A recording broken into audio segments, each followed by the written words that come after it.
March 7th, 1945, 16:12 hours. The air smells like old snow and metal. John Miller is standing in the middle of a farmyard with a German weapon pressed into his chest. He's a replacement, a recruit, a paratrooper who's only just made it to the front.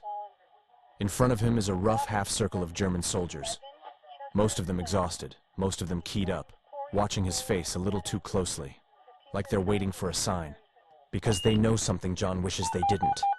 His father is a big man in Washington, chief of staff, in the Air Arm. The kind of man who doesn't show up in newspapers with blood on his coat, but moves maps and aircraft the way other men move pieces on a board. John isn't that man. He's 19 years old. His jacket sleeve is biting down on an arm that still throbs from a bad landing, and he's carrying an impossible fact like a weight on his back. He should have been dead last month. A German officer, hard face, hollow eyes, steps forward, jams an SMG into John's gut, barks something sharp in German. John doesn't answer. Not because he's brave, because for 1 second he feels something simple and ugly. Shame. Shame. Because he knows if he puts his hands up right now, his father's name might save his body, and it won't save the bodies of the men behind him. The officer barks again, louder, closer. His finger tightens on the trigger like it's a threat and a promise at the same time. John glances sideways. 30 men, 30 paratroopers behind him, filthy with snow and soot, boxed into that yard with not enough ammunition, their breath pouring out like steam off a locomotive. And in that second, John finally understands what it means to be a recruit for real. A recruit isn't just the guy with less time in. A recruit is the guy who still believes there's a clean way out. The officer stares at him, waiting for begging. And John does the one thing he didn't plan to do. He smiles. Not a nice smile. A short one. Almost sad. The kind you get when you finally hear the punchline to a bad joke. The officer frowns. And John says it under his breath, like he's talking to himself. If I put my hands up, they die. The officer doesn't understand the words, but he understands the tone. And the whole yard changes temperature. Because right there, this isn't going to be a story about a general's son. It's going to be about a kid who decides, too late, that he has to earn his own last name. And it started a long way from that farmyard, long before he ever set foot in an airplane.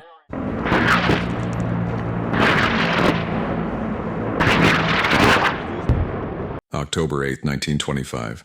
St. Helens, Oregon. St. Helens wasn't the kind of pretty Oregon people picture. It wasn't postcard Oregon.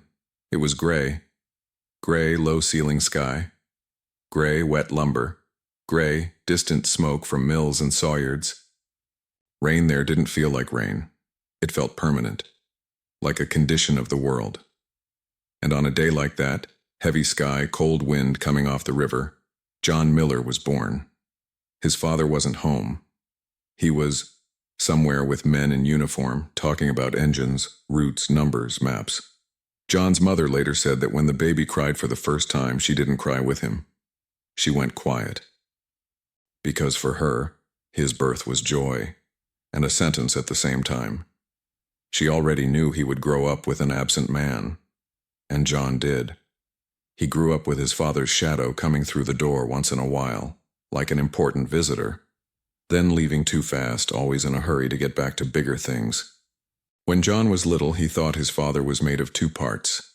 The part that smelled like paper and cigarettes when he sat at the kitchen table for 10 minutes, and the part that smelled like distance when he left, and the house turned back into nothing but rain on the roof. At school, kids looked at John differently, not because he was tougher, because his last name sounded heavy. He heard things like, "Your dad runs airplanes," "Your dad's government," "Your dad'll get you out of here." John hated it, not because it was false, because it was too true. The worst part about growing up under a big father is you look small by comparison. And in St. Helens, in all that gray, John learned something early that he never said out loud. He wanted to suffer for something that belonged to him. He wanted to earn something that didn't come stamped by Washington. He wanted a pain that wasn't borrowed. The first tragedy in his life wasn't a bomb. It was an ordinary day, February 14, 1941. His mother called him out to the porch. her hair pinned back, her eyes red. She held a letter with a hand that wouldn't stop shaking. John saw the military seal before he saw the words. She didn't open it right away. She only said, "Your father, he's going to be gone for an indefinite amount of time." And in that moment, John understood something far too grown up, far too soon. In war, even the people who don't go to the front still lose someone. After that, his mother got quieter. Less laughter, less radio music. John started working early, doing whatever he could. And the older he got, the more it felt like there were two versions of him. One that wanted to be just a boy from Oregon, invisible in the world, and another that wanted to prove with his own body that he existed beyond the name. When America entered the war in 1941, men in town talked like a fire was coming. And John kept thinking, maybe this is the first time I can run in the right direction. April 3rd, 1944. Portland, Oregon, Induction Center. John signed his name with a hand that was too steady. Some men enlisted for patriotism, some for fear, some for money. John enlisted for something uglier, anger. Anger at the quiet in his house. Anger at being someone's son. Anger at feeling like his life had been written before he got to choose. When the officer asked what he wanted, John didn't hesitate. He said, "Airborne." The officer raised an eyebrow. Because airborne is what men choose when they want two things at once, to fight and to prove themselves. John didn't know it yet. But the choice came with an invisible price. Paratroopers don't accept you on paperwork. They accept you on behavior, on pain, on endurance. And John was different. He didn't smoke. He didn't talk much. He didn't drink like they did. He carried himself too clean, and it irritated people. And worse, a lot of them knew who his father was. John never had to say it. The way he was treated gave it away. In the first week, an older paratrooper pinned him against a barracks wall and said, almost whispering, "You here to be a hero, or you here to be a man?" John didn't answer, because the truth was, he didn't know the difference. May 19th, 1944, parachute school, Fort Benning, Georgia. Running, falling, towers, rope burns across the palms. The instructors didn't yell like it's done in movies. They yelled like men who don't have time to be gentle.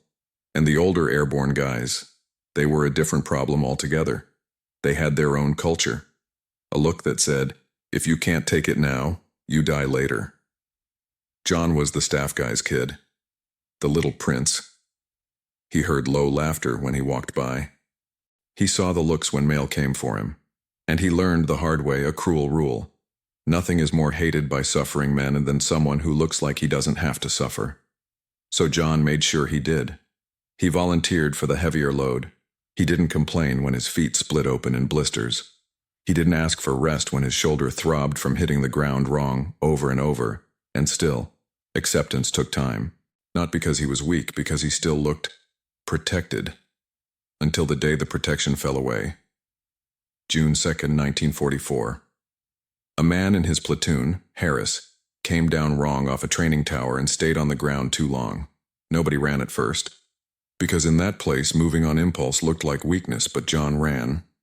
He dropped to his knees beside him, saw the pale face, the lost eyes, and he heard Harris whisper, barely breathing, "Don't leave me here."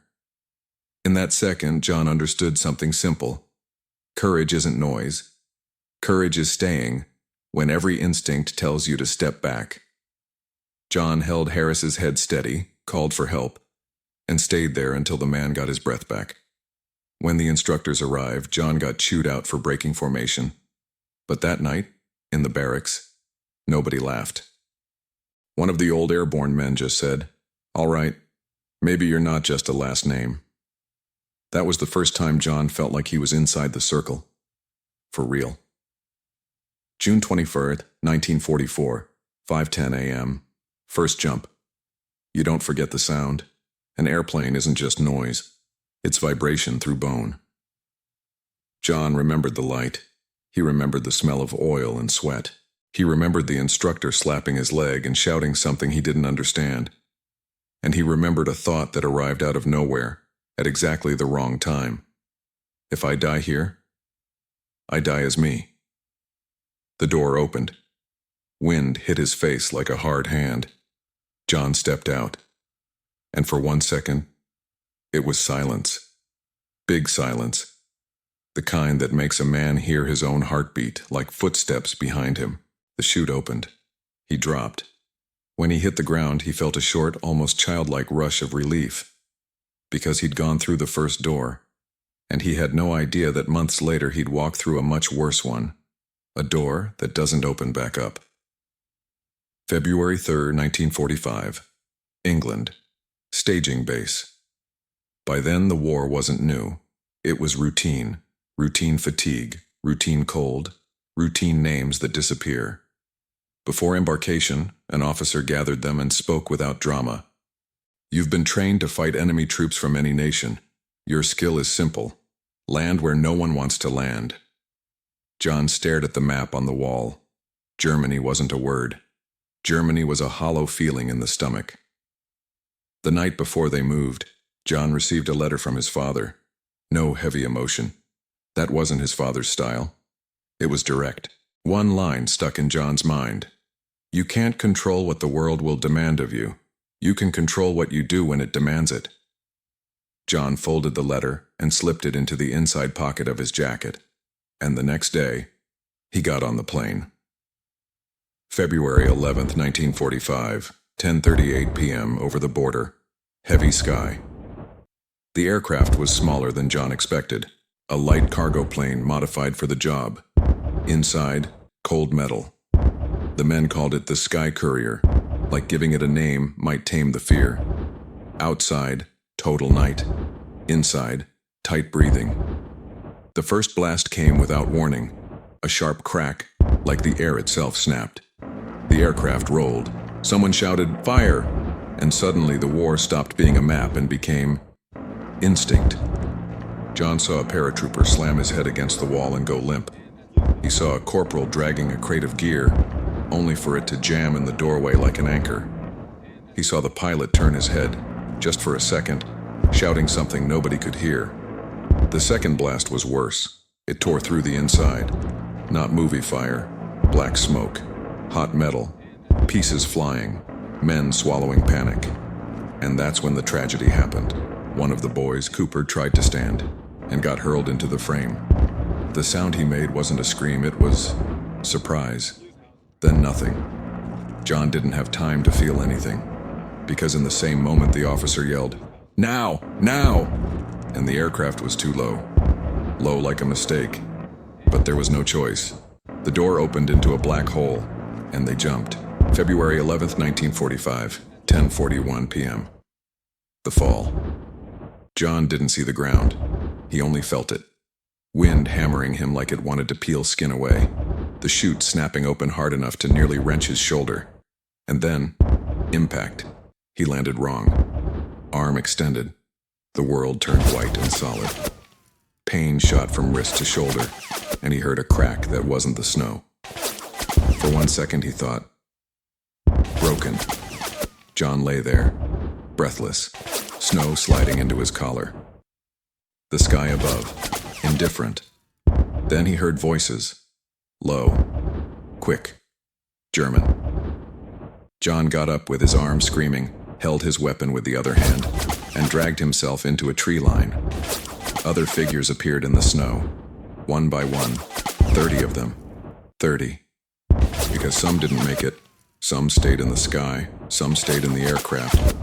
And nobody says stayed, they say lost, like an object. Because it's the only way to keep moving. They gathered in a low spot among trees, breathing like hunted animals. And someone asked, "So what now?"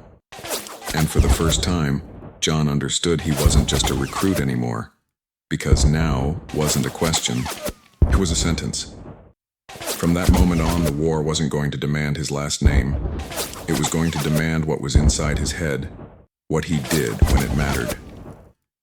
February 12th, 1945, 3:05 a.m. The snow wasn't just cold, it was loud.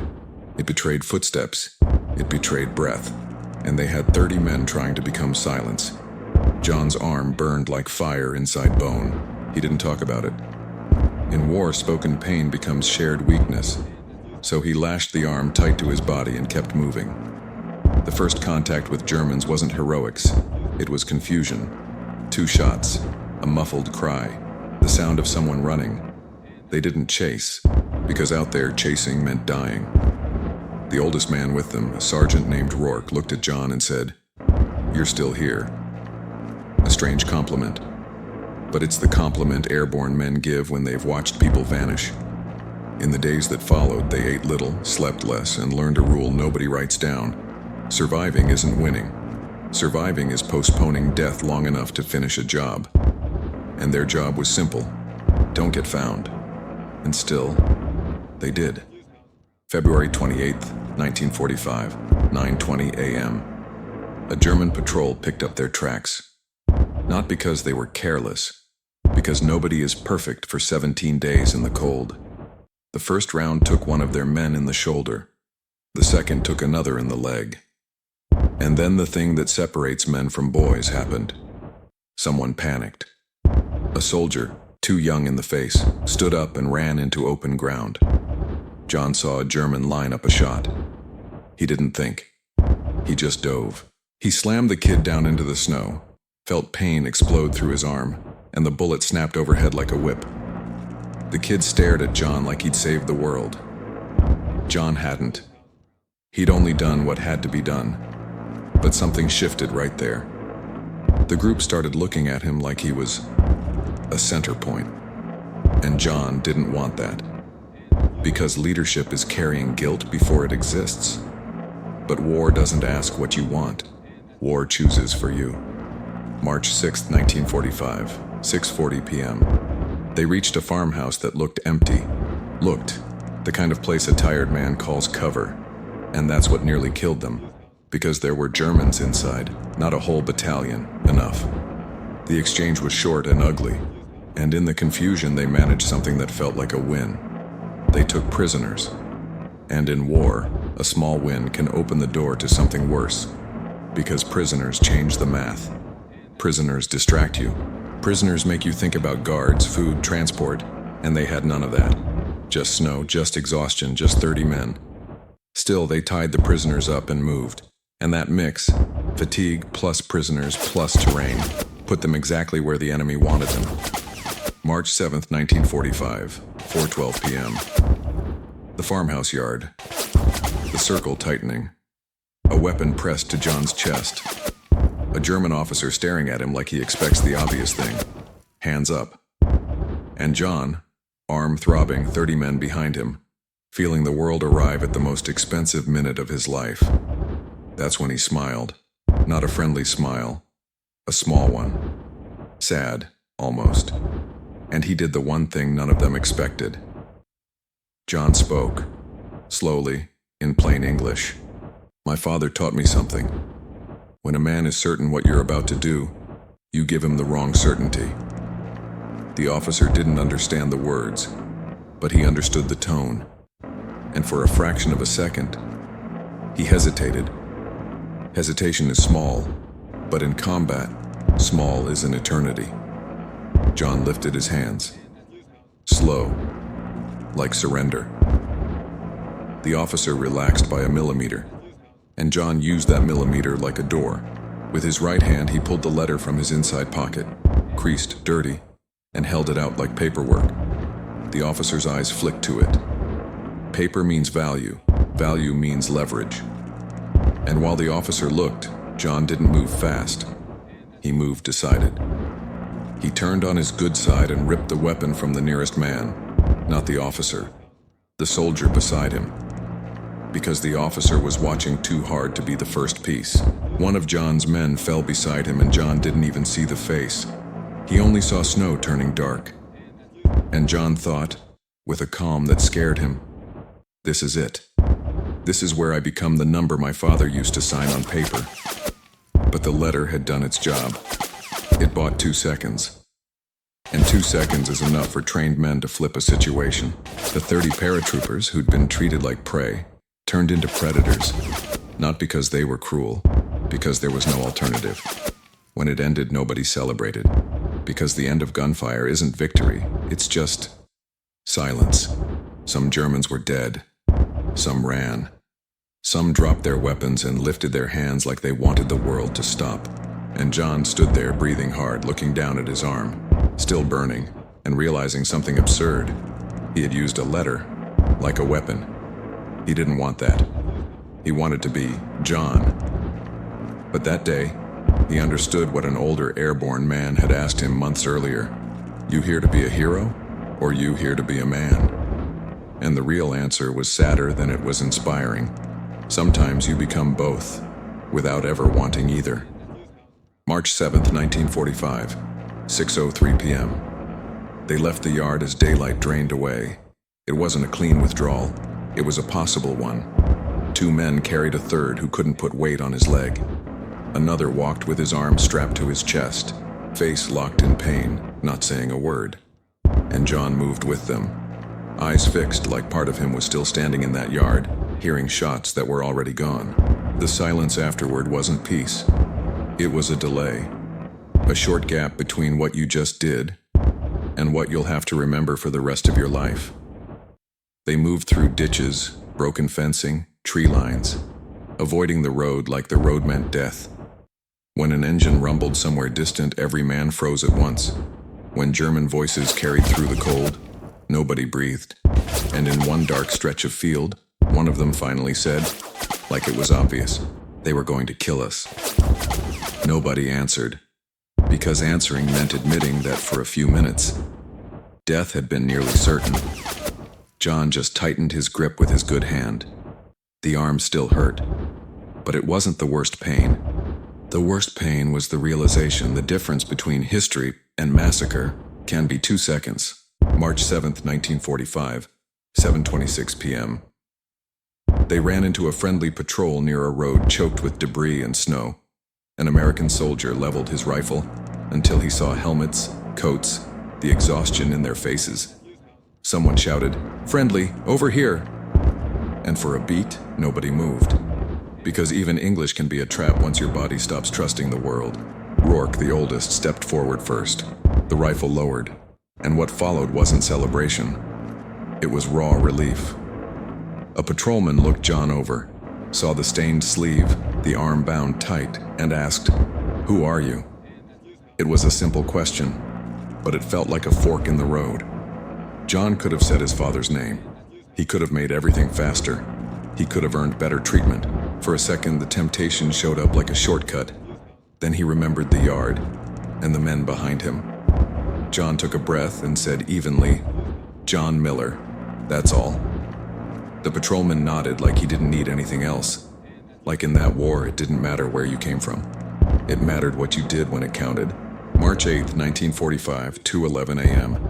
Aid station, improvised, dim light, antiseptic, smoke. A medic checked John's arm and said what John already knew. Close, ligament damage, maybe a hairline.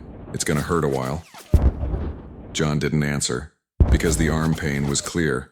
It had edges. The other pain, the memory, still didn't. That's how war gets inside a man, first in the body, then in the head. Before sleep finally took him, John pulled his father's letter from his inside pocket. The paper was creased, dirty with old snow, and darkened by someone's dried blood. Maybe his, maybe not. He read the line again, slowly, like it was new. You can't control what the world will demand of you.